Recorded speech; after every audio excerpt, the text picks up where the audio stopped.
ඇත්තටම ඔබ කරපු මේ මහඟු කාර්යය අපිට ගොඩාක් වටිනවා අපේ වගේ පුංචි ඉස්කෝලේකට.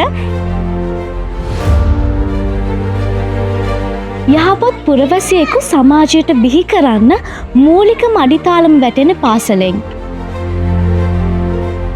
අන්නේ නිසාම තමයි Second Chance Travels අපි අනාගතයට අත්වලක් වැඩසටහන පාසලෙන්ම ආරම්භ කරන්න මුල පිරුවේ.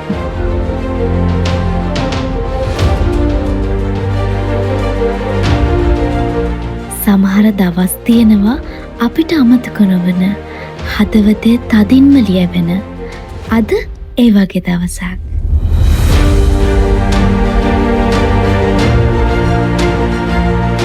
වික්ටර් සොලිකුණාටුව නිසා ව්‍යසනයට ලක් වෙලා සමස්ත පාසල් භූමිය සමස්ත ගම්මානේ නැති වුණු හෝරාවක අපේ දරුවන්ට පිළිසරණක් වෙන්න Second Chance Travels ආයතනයේ අපේ හාද දිනේ එකතු වුණා.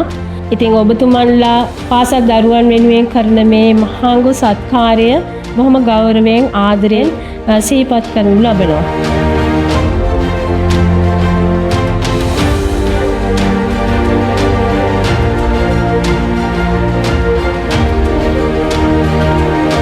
අපි ගන්නා පුංචි පියවරක් තවත් කෙනෙකුගේ ජීවිතේ ලොකු වෙනසක් කරන්න හේතු වෙන්න පුළුවන්.